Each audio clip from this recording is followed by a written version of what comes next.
예, 오늘날 한국 교회가 많이 어지럽습니다.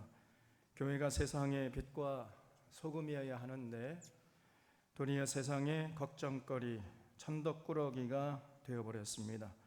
그래서 예수님은 좋은데 교회는 싫다고 하면서 교회에 나가지 않는 가난한 성도들이 200만 명이 넘었다는 이런 안타까운 소식도 들려옵니다.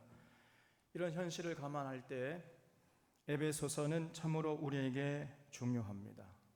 에베소서는 교회가 무엇인지, 어떻게 해야 우리가 건강한 교회를 이룰 수 있는지에 대해서 자세하게 가르쳐 주고 있기 때문입니다. 먼저 바울은 에베소서 1장에서 하나님이 창세전에 교회를 세우시기로 예정하셨다고 말씀하고 있습니다. 그리고 그 교회를 통해서 하늘에 속한 모든 신령한 복을 온 세상에 나눠주려고 계획하신 것이죠. 그래서 교회는 반드시 건강해야 한다는 겁니다. 자, 그렇다면은 어떤 교회가 건강한 교회냐? 이게 굉장히 중요한 화두가 되지 않겠어요? 여기에 대해서 바울은 2장에서 그 건강한 교회의 5가지 표지에 대해서 말씀하고 있어요. 1절을 보겠습니다. 그는 허물과 죄로 죽었던 너희를 살리셨도다. 그때 너희는 그 가운데서 행하여 이 세상 풍조를 따르고 공중의 권세 잡은 자를 따랐으니 곧 지금 불순종의 아들들 가운데서 역사하는 영이라 그래서요. 여기서 그는 할 때 그는 예수님을 말하는 거죠.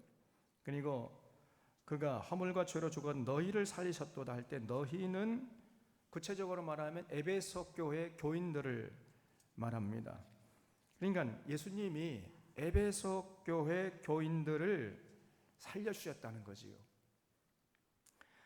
사실 이 에베소 교인들은 이방인들이었죠. 그러니까 유대인들의 눈을 볼 때는 그 이방인들은 지옥의 땔감용이거든요.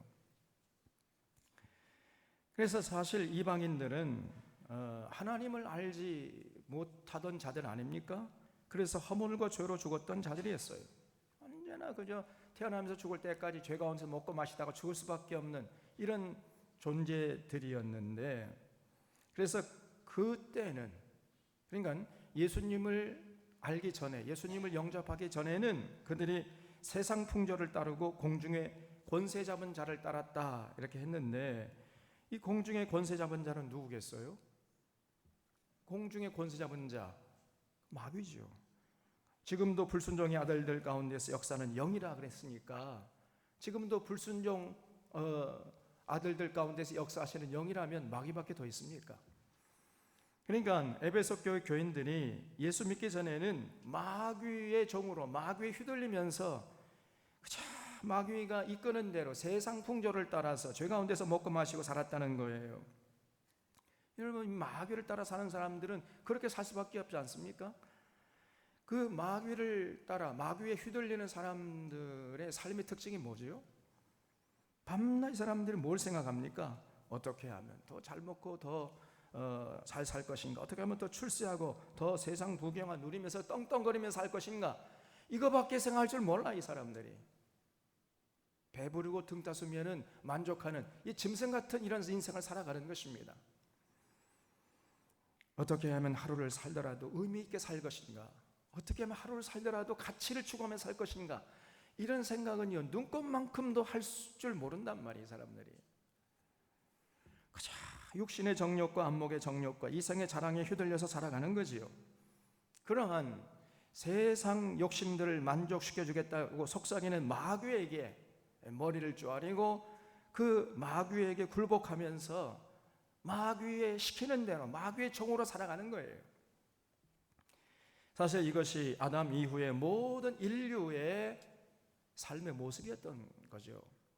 바울도 3절에서 자신의 삶을 이렇게 고백하고 있습니다. 전에는 우리도 다 그 가운데서 우리 육체의 욕심을 따라 지내며 육체와 마음에 원하는 것을 하여 다른 이들과 같이 본질상 진노의 자녀이었더라 그랬죠. 그러니까 바울도 그랬어요.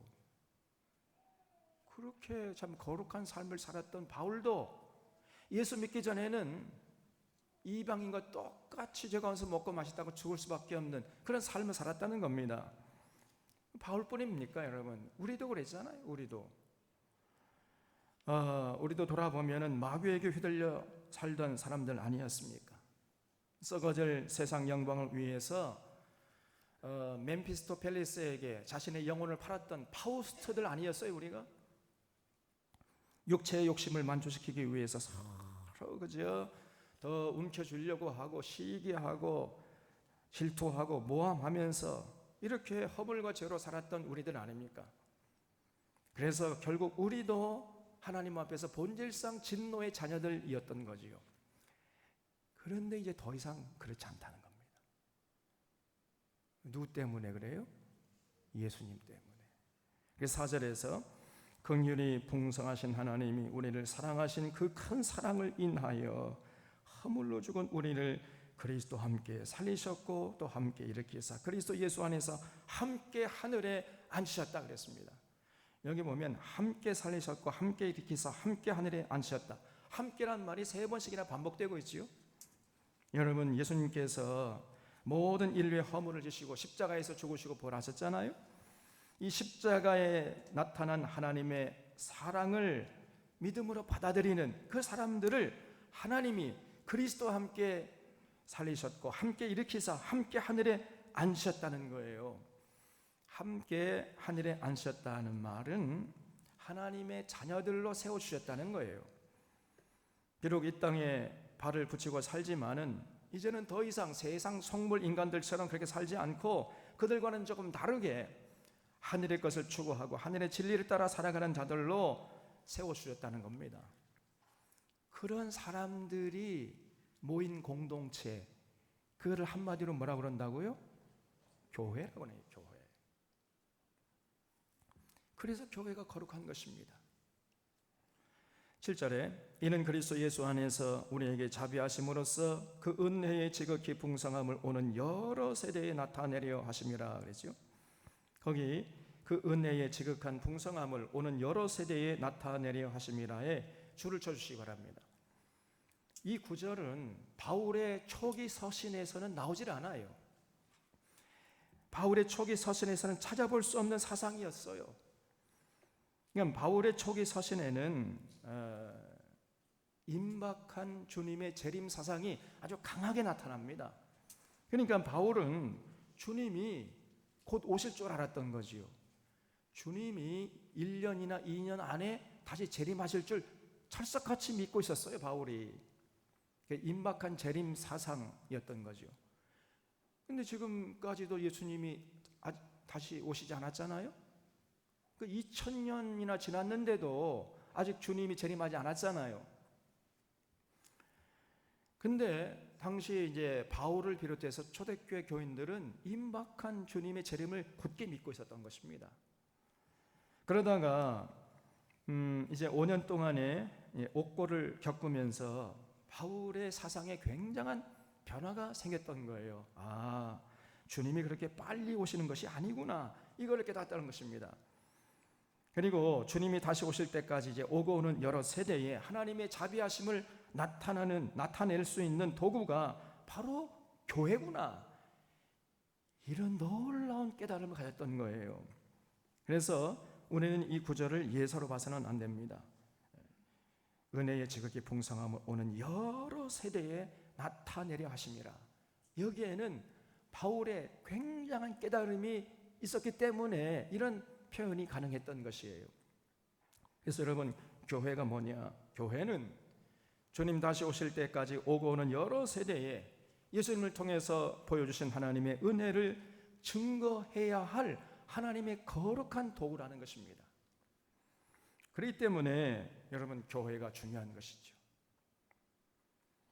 교회는 반드시 건강해야 하고 교회를 건강하게 세우기 위해서 헌신하는 사람이야말로 참으로 복된 사람이고 하늘의 상급이 보장된 사람이라고 할 수 있단 말이죠. 8절에 너희는 그 은혜에 의하여 믿음으로 말미암아 구원을 받았으니 이것은 너희에게서 난 것이 아니요 하나님의 선물이라. 행위에서 난 것이 아니니 이는 누구든지 자랑치 못하게 함이라 그랬죠. 여기서 우리가 주목해야 할 단어는 은혜와 믿음입니다. 우리가 구원받기 위해서는 예수님의 은혜와 또 동시에 우리의 믿음이 필요해요. 예수님이 우리를 구원하기 위해서 십자가에서 피를 흘려 주셨습니다. 그래서 히브리서 기자의 표현대로 하면은 예수님이 구원의 창시자가 되셨다 이렇게 표현했죠. 예수님이 구원의 창시자란 말이 이게 헬라 말로 하면 아르케고스예요. 이 아르케고스에서 영어의 아르케가 나옵니다. 아르케라는 말은 근원, 시조, 시초, 본질 이런 뜻이에요. 예수님이 구원의 시초가 되셨다, 구원의 근원이시다 이런 얘기죠. 다시 말해서 모든 사람들이 하나님께로 갈 수 있는 길을 예수님께서 닦아 놓으신 것이에요. 그래서 구원의 창시자가 되셨다, 구원의 아르케고스가 되셨다 이렇게 이제 히브리 기자가 표현했던 거죠.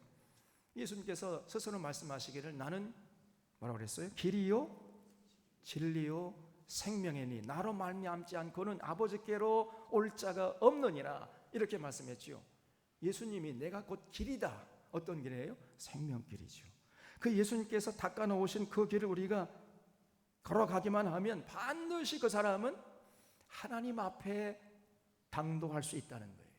예수님이 길이에요. 길, 생명길. 이 사실을 우리가 믿고 그 길을 걸어갈 때 우리가 구원받은 하나님의 자녀가 되는 것입니다. 그 길을 성실히 걸어가는 자는 반드시 한 사람도 실패하지 않고 반드시 하나님 앞에 도착하는 거예요. 이것이 전적으로 하나님의 사랑의 결과요, 예수님의 은혜의 결과라는 거죠. 그렇기 때문에 우리가 하나님의 자녀 된 것은 우리에게서 난 것이 아니고 하나님의 선물이라 이렇게 바울이 표현했던 것입니다. 그래서 이런 하나님의 선물을 확인하는 자리가 그것이 바로 세례 성례전이에요. 그래서 세례 성례전이야말로 건강한 교회의 첫 번째 표지가 되는 것입니다. 올바른 세례 성례전이 베풀어지는 곳에 건강한 교회가 세워지는 것이지요. 아무에게나 세례 베풀어서는 안 된단 말이에요. 지금 한국 교회를 보면요, 거듭나지도 않았어요. 예수님 사랑하지도 않고 예수님을 따라갈 마음도 별로 없는 그런 사람, 그냥 자기 교회에 묵고들 그냥 속셈으로 함부로 세례 줘버려요. 그거는 병든 교회지요. 여러분, 세례 성례전이 올바로 시행되는 곳에 건강한 교회가 세워지는 것입니다. 그래서 아무에게 세례 베푸서는 안 돼요. 아무에게나 세례 베푸는 것이 아니고 진실로 마음으로 예수님을 믿고 입으로 시인하면서 이제 3날 동안까지 예수님께서 그 닦아 놓으신 그 생명길을 겸손히 겸허하게 걸어가겠다, 그렇게 결단한 자들에게 베푸는 것이 세례 성례전이거든요. 이렇게 세례 성례전이 올바로 시행되는 곳에 건강한 교회가 비로소 세워진단 말이에요. 그래서 11절에 그러므로 생각하라. 너희는 그때의 육체로는 이방인이요 손으로 육체에 행한 할례를 받은 무리라 칭하는 자들로부터 할례를 받지 않은 무리와 무리라 칭함을 받은 자들이라 그랬죠. 여기서 중요한 단어는 그때라는 단어예요. 그때. 여러분, 그때에는, 다시 말해서 예수 믿기 전에는 에베소 교인들이 하나님의 백성들과는 아무런 상관이 없는 사람들이었잖아요. 이방인들 아니었습니까? 그래서 할례받은 유대인들로부터 너희들은 할례받지 않은 개되질만도 못한 지옥의 땔감령에 이것들아, 그렇게 이방인이라고 멸시 천대받던 사람들이었어요. 또 12절의 말씀처럼 그때에 너희는 그리스도 밖에 있었고 약속의 언약들과 아무 상관없는 외인들이었습니다. 그렇잖아요? 하나님과 맺은 언약과는 전혀 상관없이 자기 속에는 옳은 대로 자기 욕심대로 살던 사람들이 그 에베소의 이방인들 아니었습니까? 그래서 그때는 아무런 소망도 없고 하나님도 모르고 진리도 모르면서 살아가던 사람들이었어요. 사실 우리도 그랬잖아요. 우리도, 저와 여러분들도 원래 하늘의 복과는 아무런 상관없는 자들이었잖아요. 하나님도 몰랐지 않습니까? 우리가 그리고 그렇기 때문에 하나님을 모르는데 어떻게 하나님을 섬기겠습니까? 어떻게 하나님을 기쁘시게 할 수 있었겠어요? 그래서 결국은 하나님도 모르고 하나님 전혀 섬기지 않아서 결과적으로 하나님의 진노의 잔을 피할 수가 없었던 자들이었습니다. 그는 이제 과거의 일이었고 이제는 더 이상 그렇지 않다는 거예요. 그래서 13절에 이제는이죠. 그래서 이제는 이 말이 중요하지. 이제는 전에 너희 멀리 있던 너희가 그리스도 예수 안에서 그리스도의 피로 가까워졌느니라 그래서요. 그때는요 우리가 하나님도 모르고 진리도 모르고 아무 소망도 없이 허물과 죄 가운데 살다가 죽을 수밖에 없는 자들이었지만은 그러나 이제는 여러분과 제가 예수 그리스도의 보혈을 의지해서 이제 하나님께 가까이 나아갈 수 있게 됐다는 거지요.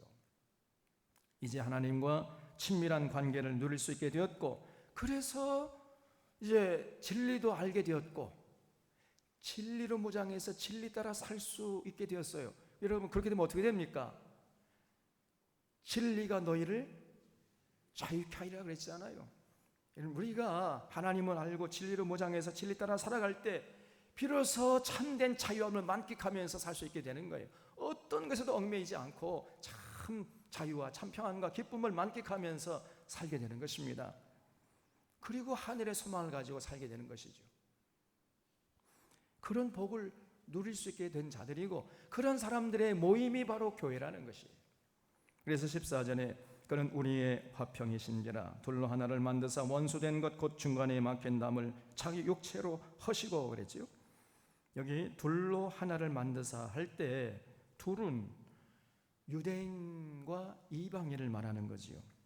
그러니까 예수님께서 십자가의 보혈로 유대인들과 이방인들 사이에 막힌 담을 허물어 버리고 이제 하나가 되게 하셔서 함께 하나님께 나아가게 하셨다는 겁니다. 그래서 15절에 법조문으로 된 계명의 율법을 폐하셨으니 이는 이 둘로 자기 안에서 한 세 사람을 지어 화평하게 하시고 그랬지요. 거기 법조문으로 된 계명의 율법을 폐하셨으니에 줄을 쳐주시기 바랍니다. 우리가 이 말씀을 올바로 이해를 해야 되는데 지금 대부분의 한국교회 교인들이 이 말씀을 오해하고 있습니다. 잘못 알고 있는 거예요. 자 봐라, 예수님이 법조문으로 된 계명의 율법을 다 폐하셨다고 하지 않았느냐? 그래서 이 교회 시대의 은혜의 시대에는 율법은 폐기된 것이다, 이렇게 결론을 내려버려요. 여러분, 이런 주장을 펴는 사람들이 일반 성도들이 아니에요. 목사들 가운데 이렇게 생각하는 사람들이 많아. 너무너무나 어처구니가 없습니다. 이 구절만 똑대서 생각하면 그렇게 오해할 수 있겠습니다만은 이 구절은 전혀 그런 뜻이 아니에요. 만약에 그렇다면은 우리 예수님께서 뭐라고 말씀했죠? 내가 율법을 폐하러 온 줄로 생각지 말라. 율법을 폐하러 온 것이 아니요 율법을 완성하러 왔노라 그랬잖아요. 그러니까 지금 이 바울이 예수님이 온 율법을 폐했다라고 썼다고 한다면은 지금 예수님의 말씀과 정면으로 상반되잖아요. 정면으로 충돌되는 거 아닙니까? 그러니까 바울이 그렇게 쓸 리가 있어요, 없어요? 네? 왜 이렇게 세상이 조용합니까? 그렇게 쓸 리가 없잖아요. 그러니까 이 구절은 그런 뜻이 아니란 말이에요. 그래서 이 구절은 예수님이 율법을 폐했다는 말이 아니고 유대인들과 이방인들을 차별하는 그 법조문들이 몇 개 있었는데 그 법조문들을 폐했다는 말이에요. 율법 전체를 폐했다는 말이 결코 아닙니다. 예를 들어서 이방인들은 성전 안에 들어가지 못한다, 이런 차별법이 있었거든요. 당시에 이방인들은 유대인들과는 밥상을 같이 할 수가 없다, 이방인들과 접촉한 유대인들은 반드시 외출하고 들어갈 때 손을 씻어야 된다, 이런 법조문들이 있었는데 그런 법조문들을 폐했다는 것이지 구약성에 나오는 율법 전체를 폐했다, 이런 뜻이 아니란 말이에요. 우리가 올바로 이해를 해야 되겠습니다.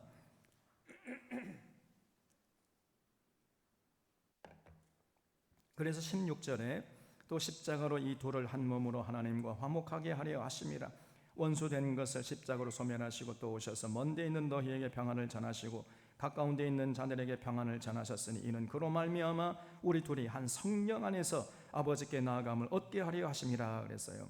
그래서 유대인들과 이방인들 사이를 가로막고 있었던 차별법을 예수님이 십자가로 폐하셔서 이제 유대인들이나 이방인들이나 차별하지 않고 모두가 다 하나 되어 가지고 하나님께 함께 다정스럽게 어깨동무하면서 나아갈 수 있게 만들어 주셨다는 것입니다. 그런 분이 바로 예수님이시라는 거예요. 그래서 결론이 19절입니다. 그러므로 이제부터 너희는 외인도 아니요 나그네도 아니요 오직 성도들과 동일한 시민이요 하나님의 권속이라 그랬어요. 이제 이방인이라 할지라도 예수 믿게 되면 그러면 그 사람은요 하나님 나라의 외인도 아니고 나그네도 아니고 성도들과 동일한 시민이고 하나님의 자녀라는 거지요. 이런 놀라운 은혜를 받아 누리는 공동체가 바로 교회인 것입니다. 그래서 건강한 교회는요 반드시 주님의 사랑으로 하나가 되는 교회예요. 건강한 교회는요 주인과 노예가 같은 밥상에 앉아서 함께 밥을 먹는 것입니다. 당시 로마 식민지에서 여러분 주인과 노예가 같은 밥상에 앉아서 함께 밥을 먹는다는 것은 이거는 상상도 할 수 없는 일이었거든요. 그런데 당시 초대교회에서 그런 상상도 할 수 없는 일이 현실로 이루어진 거예요. 주인과 노예가, 이건 당시의 로마 시대에는요 노예는 그 주인에 의해서 죽임을 당해도 그건 죄가 안 됐습니다. 다시 말해 주인에게는 노예를 죽일 수 있는 그 권한이 있었어요. 생사여탈권을 쥐고 있었단 말이에요. 그런데 주인과 노예가 한 자리에 밥상에 앉아서 같이 밥을 먹는단 말이에요. 이거는 있을 수가 없는 일이었던 것이에요. 그런데 교회에서 그런 일이 일어났던 것입니다. 그리스도의 사랑으로 주인이나 노예나 똑같이 존귀한 자들이라는 사실을 인정하는 것이죠. 또 유대인이나 이방인 서로 차별하지 않고 함께 하나님께 어깨동무하면서 나아갔던 것이에요. 가난한 자나 부자나 차별하지 않고 함께 어울리는 것입니다. 남자나 여자나 배운 자나 못 배운 자나 하나가 되는 거예요. 이게 교회라는 것입니다. 또 건강한 교회는 지역 감정이 있을 수가 없잖아요. 또 이념에 휘둘리는 교회, 이건 교회가 아닙니다. 지역 감정에 휘둘리고 이념에 휘둘리고 이거는 교회가 아니에요. 이거는 무늬만 교회고 가짜 교회고 이거는 썩은 교회예요. 지금 지역을 따지고 무슨 이념에 휘둘리는 이런 교회들이 많아요. 목사들 가운데 많습니다. 그건 목사가 아니죠. 오늘날 한국교회 안에 이런 거짓 것들이 많아요.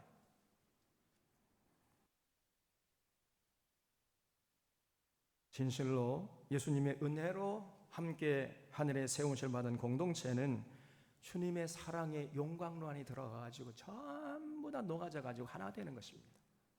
거기에는 너도 없고 나도 없는 거예요. 우리만 있을 뿐이에요.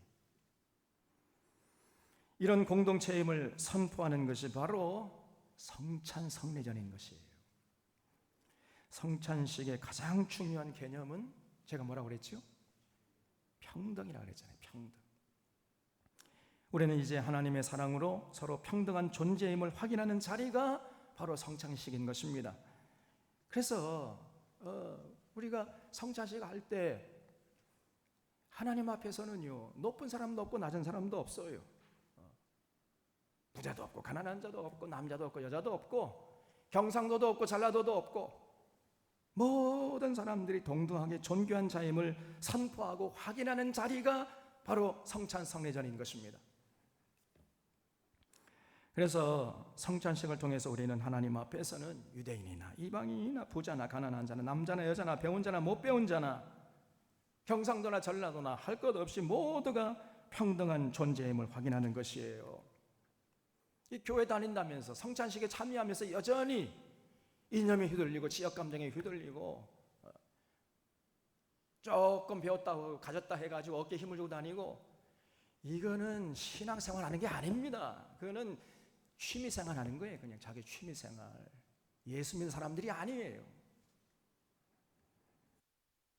그래서 성찬식이 올바로 시행되는 곳에 건강한 교회가 세워지는 것입니다. 그래서 성찬 성례전이 건강한 교회의 두 번째 표지가 되는 거예요. 그래서 성찬 성례전이 올바로 시행되는 곳에 건강한 교회가 봄날의 아지랑이처럼 피어오르는 것입니다. 우리 사론의 교우들은 성찬 성례전에 참여할 때마다 우리가 이제는 하나님과 관계가 회복되었고 이웃과의 관계가 회복되어서 서로 사랑하고 위로하고 격려하는 삶을 살기로 결단한 자들임을 잊지 마시기를 바랍니다. 20절에 너희는 사도들과 선지자들의 터 위에 세우심을 입은 자라 그랬죠. 여기에 건강한 교회의 세 번째 표지가 나옵니다. 건강한 교회는요, 반드시 사도들과 선지자들의 터 위에 서 있어야 되는 거예요. 여기서 사도들은 신약 성경을 말하는 것이고 선지자들은 구약 성경을 말한다고 할 수 있어요. 그러니까 건강한 교회는요, 반드시 신구약 성경의 진리 위에 터잡고 서 있어야 되는 거예요. 이런 교회가 건강한 교회인 것입니다. 그래서 모든 성도들이 신구약 성경을 바로 배워서 바로 알고 바로 믿고 바로 살아야 돼요. 신구약 성경을 통해서 계시하시는 하나님께서 과연 우리를 위해서 무슨 일을 해주셨는지, 그리고 그분이 우리에게 요구하신 것이 무엇인지, 우리가 어떻게 해야 삼위일체 하나님을 기쁘시게 할 수 있는 것인지 이걸 바로 알고 바로 실천해야 됩니다. 그래서 건강한 교회는 반드시 창세기부터 요한계시록까지 성경 66권 전체를 한 군도 빼지 않고 기록된 원 목적을 따라서 연대기 순으로 가르치고 배우는 교회예요. 그래서 이런 성경 강좌를 실사하는 교회가 건강한 교회의 세 번째 표지가 되는 것입니다. 그래서 많은 교회, 많은 목사님들이 이 성경의 중요성을 인식하고 성경 강좌하는데 혼신의 힘을 다해야 하는데, 불행하게도 이렇게 성경의 중요성을 인식하면서 교인들에게 성경을 전체적으로 동전적으로 인식할 수 있도록 가르치려고 하는 그런 교회와 목회자가 거의 없단 말이에요. 찾아보기 힘든단 말이에요. 이것이 문제 중에 문제인 것입니다. 그래서 많은 교회가 성경 우리도 가르치고 있다 그렇게 하는데, 자세히 뜯어보면요, 성경을 가르쳐야 안 가르치는 것도 아닙니다. 그런데 가르쳐도 부분적으로 가르치고 미흡하게 가르치고 심지어는 왜곡되게 가르쳐요. 또 어떤 교회는 이 은혜의 시대, 이 교회 시대에는 구약 성경 그거는 알 필요가 없다, 그냥 신약 성경 예수님만 잘 믿고 11조나 잘해라 젠장 그러면 복 받는다, 이런 수준입니다. 그러니 어떻게 건강한 교회를 이룰 수가 있단 말입니까, 여러분? 여러분, 그냥 예수만 잘 믿으면 된다, 이것처럼 엉터리 말도 또다시 없는 것이에요. 예수님만 잘 믿으면 된다, 그 말씀은 맞죠. 그런데 예수님을 잘 믿으려면 반드시 구약 성경을 알아야 돼요. 구약 성경을 모르면서 예수님 잘 믿을 수 있다? 거짓말입니다. 그렇게 될 수가 없어요. 그래서 교회는 반드시 먼저 선지자들의 터 위에 서 있어야 하는 것입니다. 교회에서 아무리 열심히 오래 자주 예배 드려도 아모스서, 미가서, 호세아서, 이사야서, 예레미야서, 에스겔서 등의 이런 선지자들의 외침을 들을 수가 없다면 그런 교회는 건강한 교회가 아니에요. 단적으로 얘기할 수 있습니다. 그런 교회는 예수님에 대해서 온전히 알 수가 없고, 그렇기 때문에 예수님을 제대로 믿을 수가 없는 거예요. 예수님께서 왜 이 땅에 오셨는지, 예수님께서 당시 유대교 지도자들을 보면서 왜 분노하셨는지, 왜 예수님이 십자가에서 죽으셔야만 했는지, 그 이유를 구약 성경을 모르면요 전혀 알 수가 없어요. 믿을 수가 없는 것입니다. 그래서 구약 성경의 선지서들을 모르면서 예수님을 잘 믿을 수 있다? 그거는 불가능합니다. 전부 한쪽으로 치우쳐서 장님이 코끼리 만지는 식처럼 하나님에 대해서 부분적으로 알고, 심지어 잘못 알고 그러면서 자기가 신앙생활 잘하고 있다고 착각하는 거예요. 우리가 예수님을 잘 믿으려면 반드시 구약 성경을 온전히 알아야 됩니다. 충분히 넉넉하게 전체적으로. 그러기 전에는 예수 제대로 믿을 수가 없어요, 여러분. 구약 성경 잘 알 때 신약 성경도 잘 알 수가 있는 것이고, 예수님께서 이 땅에 오신 목적이 무엇인지, 예수님께서 우리를 위해서 해주신 그 어마어마한 일들이 과연 우리에게 어떤 의미가 있는지, 이런 것들이 이해가 되고 믿어지는 것이고, 그렇게 될 때 비로소 감사하고 감격하면서 하나님의 뜻에 순종할 수 있는 내적인 강인함을 우리가 갖출 수가 있게 되는 것입니다. 그래서 20절 하반전에 그리스도 예수께서 친히 모퉁이 돌이 되셨느니라 그랬죠. 여기 건강한 교회 네 번째 표제가 나옵니다. 건강한 교회는요, 반드시 예수님이 모퉁이 돌이 되셔야 돼요. 이 모퉁이 돌을 다른 말로 하면 주춧돌이지요. 건축할 때에 여러분 주춧돌이 중요하잖아요. 그래야 건물이 튼튼하게 설 수 있는 것처럼 교회 공동체 중심에도 반드시 예수님이 자리 잡고 있어야 됩니다. 진실로 건강한 교회는요, 세상과 나는 간 곳 없고 구속한 주만 보이도다. 우리 그렇게 찬양하지요. 그렇게 찬양하는 교회가 진실로 건강한 교회. 세상과 나는 간 곳이 없어져야 돼. 오직 구속한 주만 보이는 공동체. 이게 건강한 교회인 것입니다. 구속한 주는 간 곳 없고 세상과 나만 보이는도다. 오늘 한국교회는 거꾸로 돼 있어요. 이게. 그런 교회에서 아무리 신앙생활 열심히 해봤자 이게 구원받는 게 아니에요. 신앙생활 제대로 하는 게 아닙니다.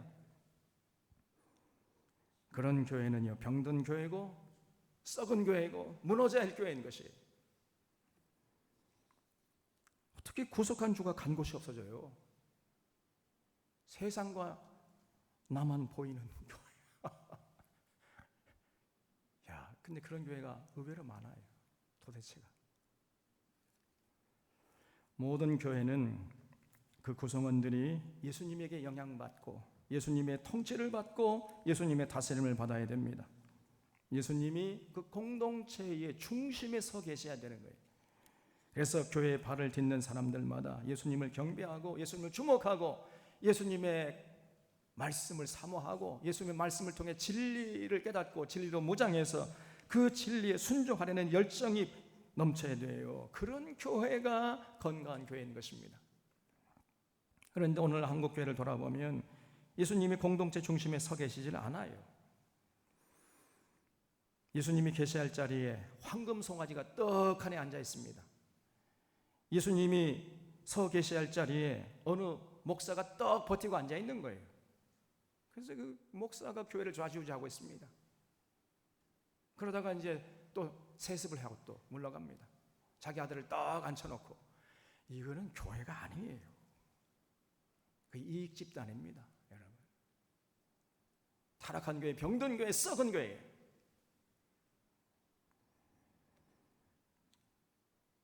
예수님께서 너희는 나를 누구라 하느냐 이렇게 물었잖아요. 그때 베드로가 주는 그리스도시요 살아계신 하나님의 아들입니다. 이렇게 대답하니까 예수님이 참 기분이 좋아요. 야, 바이올라 시몬은 참 잘했다. 내가 이 반석 위에 내 교회를 세우리니 음부의 권세가 이기지 못하리라. 이렇게 말씀하셨잖아요. 여러분, 건강한 교회는 어떤 교회냐? 모든 구성원들 마음속에 주는 그리스도시요 살아계신 하나님의 아들입니다. 이런 신앙 고백이 넘쳐야 돼. 그렇기 때문에 주는 그리스도가 되시고 우리 삶의 주님이시다고 고백하기 때문에 그 예수님의 가르침을 문자 그대로 받아들이고 그 가르침을 순종하기 위해서 목숨을 거는 거예요. 이런 교인들이 모인 교회가 건강한 교회인 것입니다. 그런 교회는요, 어떤 음부의 권세가 무너뜨릴 수 없습니다.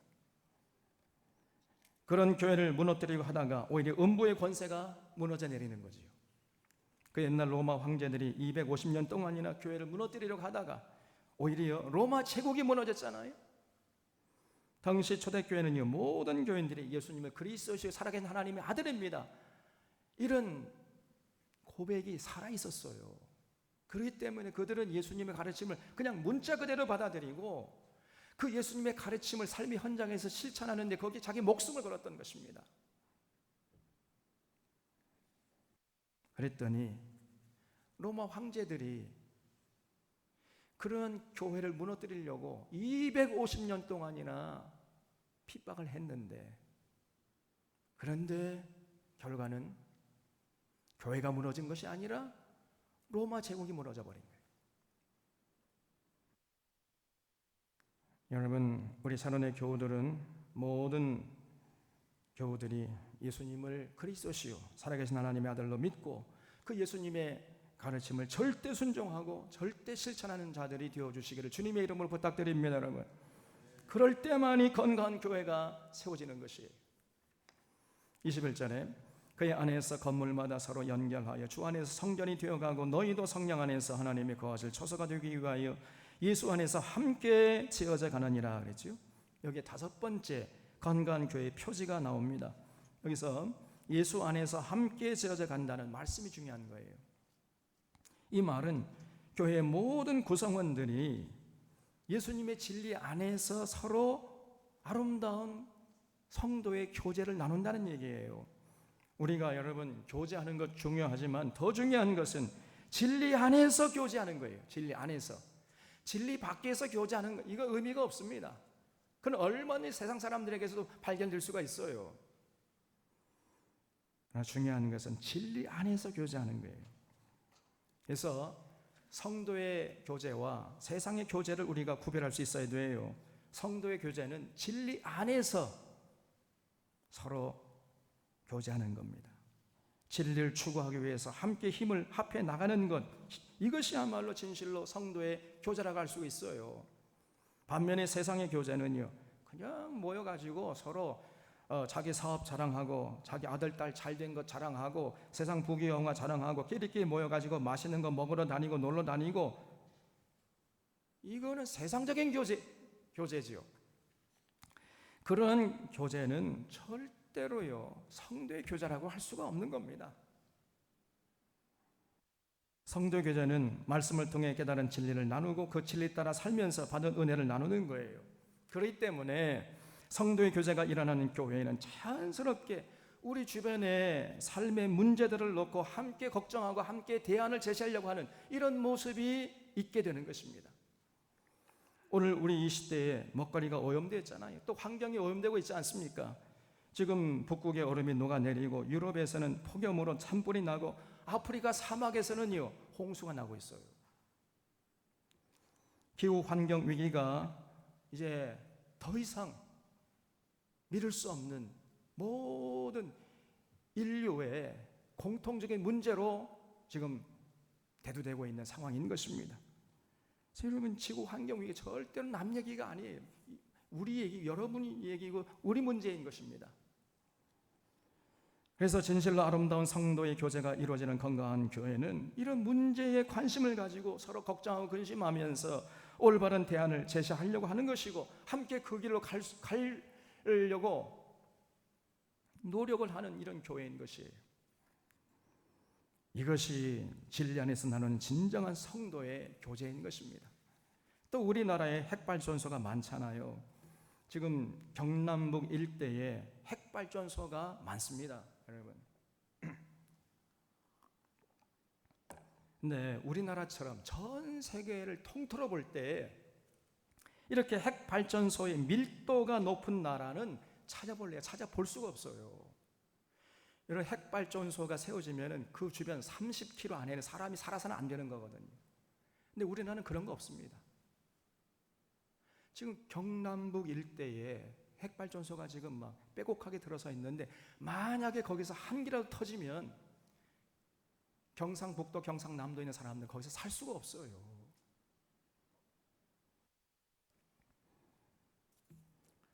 여러분, 지금 이웃 나라인 일본의 후쿠시마에서 핵발전소 4기가 터졌잖아요. 그래서 일본 전역의 70% 이상이 방사능이 오염되었다는 전문가들의 보고가 뉴스로 들리고 있지 않습니까, 여러분? 지금도 끊임없이 방사능이 오염된 오염수가 태평양으로 흘러들어가고 있습니다. 그래서 일본의 국군이 완전히 꺾였다는 소식도 들리고 있어요. 이제 여러분, 일본은 우리의 경쟁 상대가 아니에요. 일본은 완전히 국군이 꺾인 것입니다. 근데 이런 상황을 뻔히 보면서도 아직도 정신을 못 차리고 있는 사람들이 한국 사회에 많아요. 핵마피아들이 여전히 준동하면서 탈핵 정책을 폐기시켜야 한다고 떠들어대고 있습니다. 그런데 교회는 전혀 거기에 무관심하고 무감각하고 있어요. 팔을 걷어붙이고 친원전 정책을 펼치는 이러한 정치 세력들을 반대하고 저항을 해야 할 교회가 오히려 아멘 할렐루야 하면서 찬성표를 던지고 있단 말이에요. 이게 참 기가 찰노릇이죠. 저 경상남도, 경상북도 일대의 교회들은 지금 이런 상황에 대해 전혀 무감각합니다. 전혀 관심이 없어요. 아니, 오히려 핵발전소를 더 늘리겠다는 이런 정책을 펴겠다는 정치 세력들에게 찬성표를 다 던져버렸어요. 저는 아무리 그들을 이해하려고 해도 이해가 안 됩니다. 용납을 할 수가 없어요. 그건 교회가 아닙니다. 무리만 교회요, 죽은 교회예요. 전혀 성도의 교제가 이루어지지 않고 있는 거지요. 또 모든 교회는 태초에 하나님이 천지를 창조하시냐 이렇게 고백하잖아요. 하나님이 온 세상을 창조했다고 고백하면서 하나님이 창조하시니 자연 만물 함부로 파괴해버립니다. 인간이 육식을 만족시키기 위해서 지금도 저 밀림의 산림들이 목초지로 변하고 있어요. 지구상에 필요 이상의 가축들을 많이 키우고 있어서 이들이 내뿜는 이산화탄소가 기후 환경 위기의 주범이라는 사실을 전문가들이 아무리 외쳐도 교회는 애써 모른 척하고 있습니다. 들으려고 하진 않아요. 또 지금 우리 주변에서는 유전자 조작 농산물을 대량으로 생산하고 있습니다. 우리나라 유전자 조작 농산물, 소위 GMO 농산물이라는 거 하는데 이 농산물이요, 지금 밀물듯이 밀려오고 있습니다. 이명박 정부 이래로부터 우리나라가 GMO 농산물 수입 1등이에요. 여러분의 밥상을 다 차지하고 있습니다. 지금 이런 농산물이 들어와가지고 여러분의 식탁을 점령해가지고 여러분이 계속해서 지속적으로 먹게 되면 어떻게 되는 거예요? 반드시 건강이 무너집니다. 육체적으로 건강을 유지할 수가 없어요. 여기에는 암을 유발하는 글리포세이트라는 무서운 제초제가 들어있습니다. 그런데 이런 농산물 수입에 대해서 반대하고 경계해야 할 교회가 전혀 무관심하고 무감각합니다. 오늘 한국 교회는 우리 주변에서 일어나는 이런 무시무시한 일들에 대해서 전혀 문제의식을 느끼지 못하고 있는 거예요. 그냥 남의 일로 여기면서 이거 교회의 관심사가 아니다 이렇게 치부하면서 무감각하고 무관심으로 일관하고 있는 거예요. 여러분, 이런 교회는 성도의 교제가 전혀 이루어지지 않는 병든 교회요, 죽은 교회인 것입니다. 성도의 교제가 일어나는 건강한 교회는 우리의 삶에 지대한 영향을 미치는 이런 문제들에 대해서 관심을 갖고 대안을 제시하려고 하는 거예요. 그래서 정치권을 향해서 핵발전소를 멈춰라, 친원전 정책 폐기시켜라, 이거를 교회가 주장해야 되겠지요. GMO 농산물 수입을 멈춰라, GMO 농산물 표시제를 실시해라, 이거를 교회가 외쳐야 되는데 전국적으로 이렇게 외치는 교회를 거의 찾아볼 수가 없어요. 채식 위주의 식단으로 돌아가야 이 인류가 살 수 있다, 이것이 하나님의 뜻이라고 외치는 교회를 찾아보기 힘들어요. 이 땅에 하나님의 공의와 정의가 강물처럼 흐르게 하는 데 관심을 갖고 여기에 함께 힘을 모아야 되는데 그런 교회를 찾아보기가 너무 힘들단 말이에요. 여러분, 그렇지 않습니다. 이제 이런 아름다운 성도의 교제가 일어나는 교회가 건강한 교회예요. 이런 교회들이 전국 방방곡곡에서 여기저기에서 우죽순처럼 일어날 때 우리가 건강할 수가 있는 것이고 우리 자녀가 건강할 수 있는 것이고 이 지구가 건강해서 세계 평화가 찾아오게 될 것입니다. 오늘 우리 사론의 교우들은 교회의 소중함을 마음 깊이 간직할 수 있기를 바랍니다.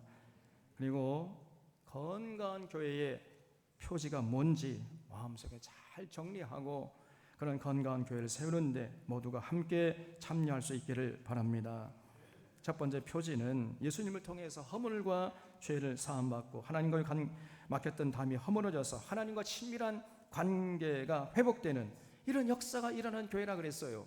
그런 분명한 증거가 세례 성례전을 통해서 확인되는 것입니다. 두 번째 표지는 성찬 성례전을 통해서 우리 모두가 그리스도의 사랑으로 하나됨을 확인하고 서로 위로하고 서로 격려해 주는 이런 모습을 잃지 않는 것입니다.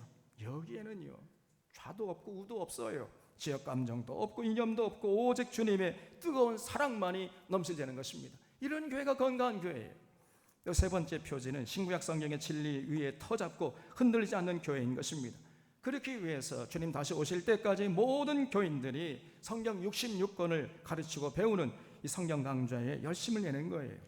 네 번째 표지는 교회 공동체 중심에 예수 그리스도께서 든든히 딱 서 계셔야 됩니다.